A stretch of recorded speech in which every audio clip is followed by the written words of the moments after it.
স্ত্রীকে বোন বলবেন, খালাকে বোন বলবেন, और পুরো একদম জুম্মাতুল ইসম যত রকমের গুনার জ্বর আছে তার নাম হচ্ছে মদ বলে যারা মদ পান করে, যারা তারি পান করে, আল্লাহর গজব নাযিল হয় তাদের প্রতি কিয়ামতের কোটে। আল্লাহ রাব্বুল আলামিন লাইন করে কাতারে করে লোককে দাঁড়িয়ে রাখবেন। কিছু লোক থাকবে আল্লাহ রাব্বুল আলামিন তাদের দিকে রহমতের নজরে তাই চেয়ে দেখবেন না, বরকতে নজরে দেখবেন না, পাক করবেন না, পবিত্র করবেন না, জান্নাতে দেওয়া দূরের কথা জান্নাতের সেখানা পর্যন্ত পাবে না। তার মধ্যে এক শ্রেণীর লোক যারা পৃথিবীর বুকে মদ পান করেছে, তারি পান করেছে, জুসকি পান করেছে, বেলাক ডাক করেছে, ঘুষকি পান করেছে, আল্লাহ তাদের দিকে তাকানো দূরের কথা জান্নাতের সেখানা পর্যন্ত দেবেন না। আমার নবী বলে গেলেন পৃথিবীর বুকে মানুষ যখন একবার মদ পান করে তখন তার মগজ মস্তিষ্ক থেকে, বুক থেকে, অন্তর থেকে ঈমান খানা 40 দিনের জন্য উঠে বের হয়ে আসমানের দিকে চলে যায়। রোববারের দিন মদ পান করেছে, ঈমান উঠে চলে গেছে, 40 দিন ঈমান ফিরে আসবে না। আবার গাড়ি নিয়ে গেছে ড্রাইভার, মদ পান করতে গাড়ি চালায়, কে বলেছিল? ড্রাইভারি করতে গেলে মদ পান করতে হবে, কে বলেছিল? কত ড্রাইভারকে আপনি দেখেন তো, ঘুমাচ্ছ তুমি, সাইডে গাড়ি লাগে, ঘুমাও, হোটেল বুকিং করো, মালিককে বলো যে বেতন নিব 15,000 টাকা, খোরাকি থেকে, চা পান থেকে এক্সট্রা, হলে গাড়ি চালাবো না হলে চালাবো না।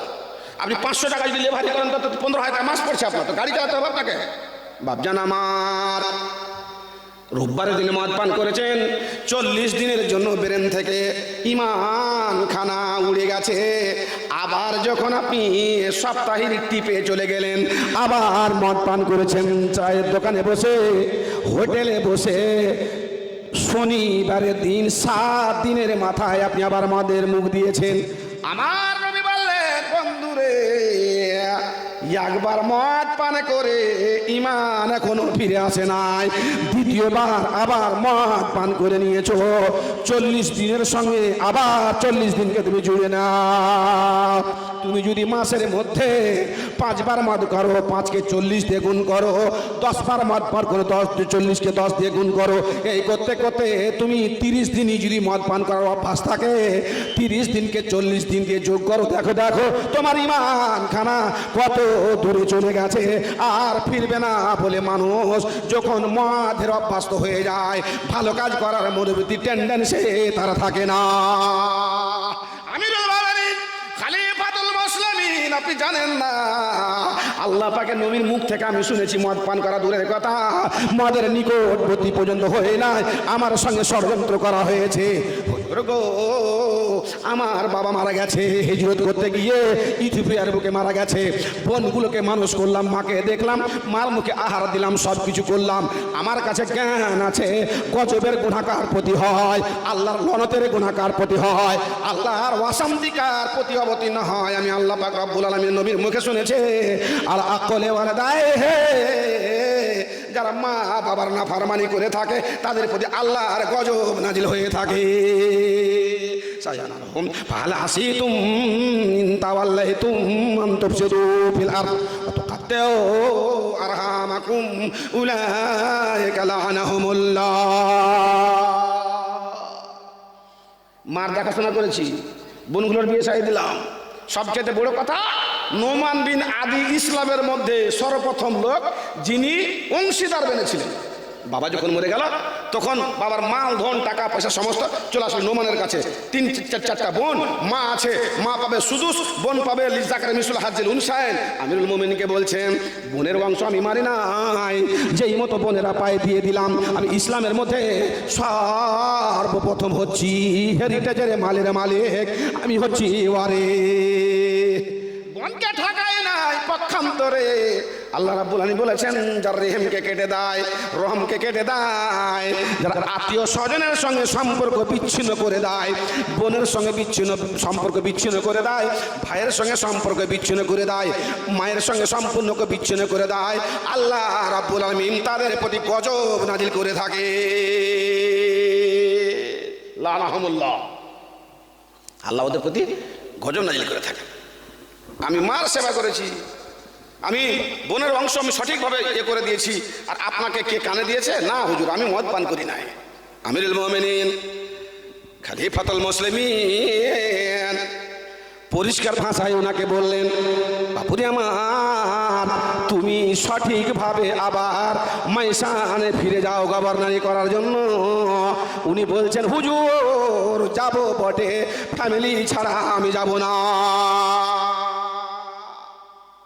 বাবজি কয়টা বেটা আছে বিয়ে বাইরে? কইস না, মাঝে 4টে আছে, 10 কাঠা জমি মাইনা করে 4টে বেটা খালি ঢুকলি মানে টানবো খালি আর জমি আলাদা দিয়ে দেবো। শরীয়তের নাম 4টে বেটাকে পাঠিয়ে দিয়েছেন, আর কর করে 4টা বহু বাড়িতে বহুনুর সাথে ব্যাংকে গেছে টাকার উডাল করতে, যে জামাইদার সাথে যাচ্ছে মোটরসাইকেলে চড়ে, দেওরের সঙ্গে যাচ্ছে মোটরসাইকেলে চড়ে। আল্লাহ রাব্বুল আলামিন বললেন, পৃথিবীর মধ্যে গুনাহ করো, পাপ করো। মুসার যুগে এমন একখানা পাপ করেছিল, ইন্না ফিকুম রাজুলান, তোমার মধ্যে এমন একখানা লোক আছে, মুনজু আরবাইনা সানাতান, 40 বছর ধরে পাপে লিপ্ত আছে, পাপ ছাড়া তার একখানা দিন কাটে নাই। ওগো মুসা, তুমি আমার কাছে পানি চাইছো, দুর্ভিক্ষ দিয়েছি 10 বছর ধরে, পুড়ে গেল জমিন, পুড়ে গেল জায়গা, মরে গেল গরু ছাগল, গাছপালা কিছুই নাই, পানি দিব বটে। ওই পাপী, যেই পাপী 40 বছর থেকে গুনাহ করছে, তোমার জামাতের মধ্যে এসেছে, ওকে যতক্ষণ পর্যন্ত বের করে না দিবে তোমাকে তোমার উপরে পানি বর্ষণ করা যাবে না। মুসা আলাইহিস সালাম পাথরের উপরে দাঁড়িয়ে বলেন, ওগো কে তোমরা আছো আমার কমের জামাতের মধ্যে, তোমরা করো কি? এখান থেকে বেরিয়ে যাও, পাপ করেছো, অন্যায় করেছো, জেনে করেছো না জেনে করেছো, 40 বছর থেকে পাপে লিপ্ত আছো, আমার জামাত থেকে বেরিয়ে না যাওয়া পর্যন্ত আল্লাহ পানি বর্ষণ করবেন না।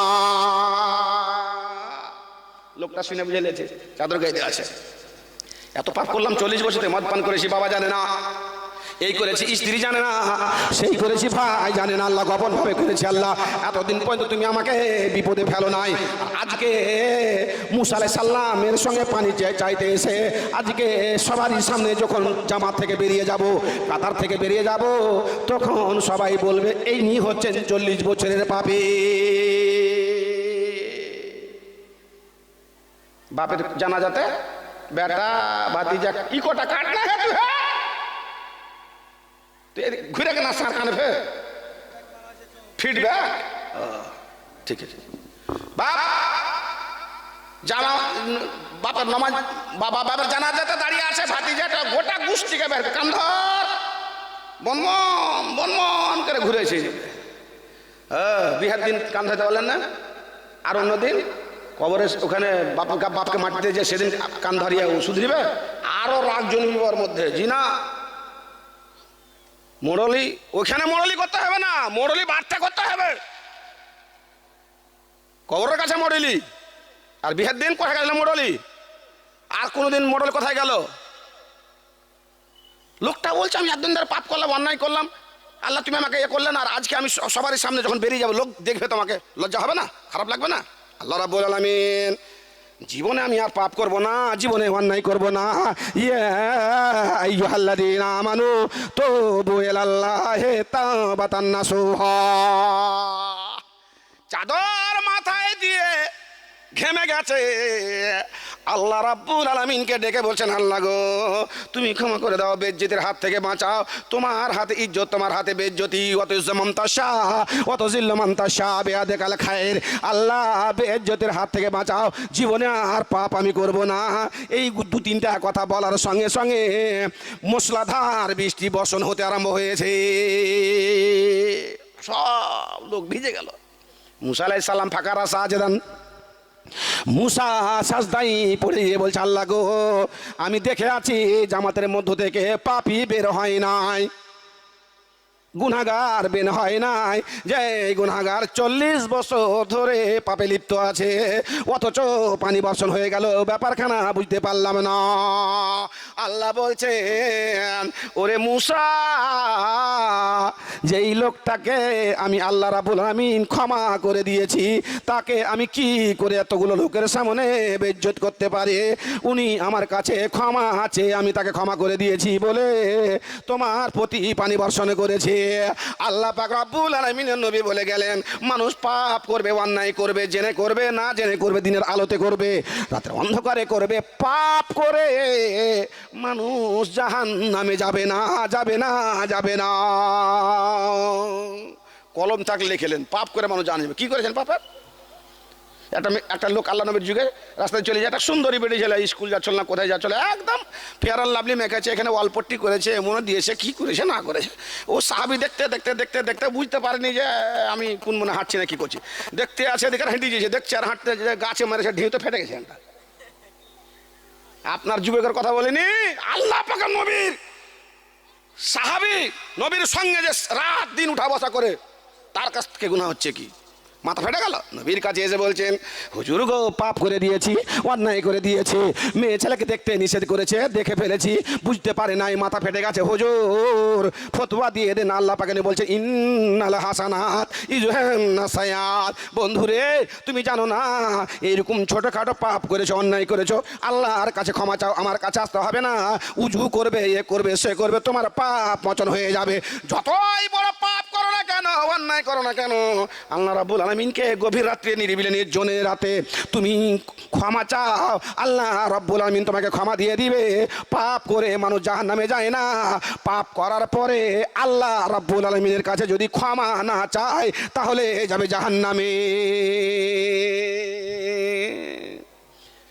মদটা হচ্ছে আপনার যতগুলো গুনার উৎস আছে, সমস্ত জ্বর। মদ পান করলেন, দেখেন জি, মদ পান করে এসে ওর স্ত্রীকে কয়ে যেতে, চাবিটার আলমারি চাবিটা দিতে, আলমারি চাবি দিয়েছে, তো আলমারির চাবিটা ঢুকাইতে পারে না, ও তো টলমল কেন, তো ওর স্ত্রী কয়েছে, দেখতে পেয়েছে না আলমারিটা ঝুঁকছে, ধর আলমারি। কত ব্যালেন্সহীন হয়েছে ও। আর একটা লোক মদ পান করছে, কেন তো মদ পান করছে, সারা দুনিয়ার মদকে খেয়ে ফেলতে বুঝে না, মদ না থাকার কেউ না পান করতে পারে। ও ভাতও মদ পান করছে, দেখেছেন? হোটেলে যে দেখেন যে আমার কাছে বসতে হয় হোটেল মোটেলে, দেখি মদের বোতলটা পাশে আছে আর পেপসি কোকোকোলার বোতলটা পাশে আছে, ভাত খাচ্ছে আর ওইটা কী করছে, তোর ভাত হজম হয় না, একটা লিয়াই, লাকড়ি লিয়াইলে সে ঘোড়ায় মিনি করে তল মনে, মদ দিয়ে তুই ভাত হজম করবি তুই? হ্যাঁ, যত পৃথিবীর মধ্যে গুনাহ আছে, সমস্ত গুনার জড় হচ্ছে মদ। বাবা আমার, ভাই আমার, আল্লাহ রাব্বুল আলামিন বললেন, সায়ানালুহুম গাযাবুম মির রাব্বিহিম। আল্লাহ বলছেন, বান্দারে, পাপ হবে। তোমার বাবা আদম জান্নাতে পাপ করেছে, তুমি পাপ করবে যাই পৃথিবীতে। তোমার মা পাপ করেছে জান্নাতের বুবে পবিত্র জায়গাতে, তুমি পৃথিবীতে করবে। পাপ করাটা বড় কথা নয়। আমি আমার নবীর মুখ দিয়ে বলিয়ে দিয়েছি, আমি ওই লোকটাকে বেশি ভালোবাসি, ওই লোকটাকে পছন্দ করি যারা পাপ করে, পাপ হয়ে যায়, তারপরে আমি আল্লাহর কাছে ক্ষমা চাই, ওই লোকটাকে আমি পছন্দ করি। তোমরা যদি পাপ না করো, শুধু খালি নেকি নেকি নেকি নেকি করে যাও, তোমার নাম হবে ফেরেশতার মধ্যে। আর এইরকম জাতি আমি চাই না, তোমাকে বিতাড়িত করে দিয়ে এমন একটা জাতি আনবো যারা পাপ করবে এবং আল্লাহ আমার কাছে ক্ষমা চাইবে, এইরকম জাতি আমি এনে উপস্থিত করব।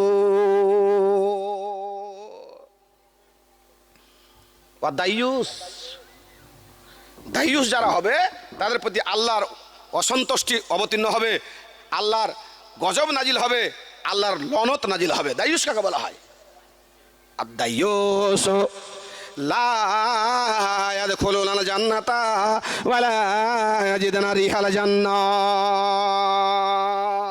ছোট্ট কাজ করেছেন আপনি, বড় কাজ করেননি, কিন্তু আপনার উপরে আল্লাহর গজব নাজিল হয়েছে, এখন হচ্ছে, আমার উপর হচ্ছে, সভাপতির উপর হচ্ছে, সবার উপরে হচ্ছে, গজব নাজিল হচ্ছে। আপনি বুঝতে পারছেন না, এটা গোপন গোপন গিয়ে আছে, গুনাহ আছে, কেউ বুঝতে পারে না। তার জন্য আল্লাহ বলেছেন ওয়াজারু জাহিরাল ইসমে ওয়া বাতিনাহু।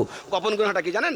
গোপন গুনাহটা হয়েছে আপনার ধন সম্পদ, টাকা পয়সা ব্যাংকে আছে, জমি কিনে রেখেছেন, স্ত্রীর কাছে সোনার অভাব নেই, 11 ঘন্টা মালা পলা ওয়ালা কত কি রেখেছেন, আর ওই সোনার আপনি জাকাত দিচ্ছেন না। ব্যাংকের টাকা 1 বছর কেটে গেছে, তারপরেও টাকা জমা হয়েছে, আপনার টাকা আপনি জাকাত দিলেন না, ধানের জাকাত দিলেন না, গমের জাকাত দিলেন না। আল্লাহ রাব্বুল আলামিন বলছেন তুমি একটা গোপন গুনাহ করেছো, তুমি নিজে বুঝতে পারোনি। কি ওয়াজারু জাহিরাল ইসমে ওয়া বাতিনাহু, আল্লাহ আমি বলেছি তুমি গোপন গুনাহ ওপেন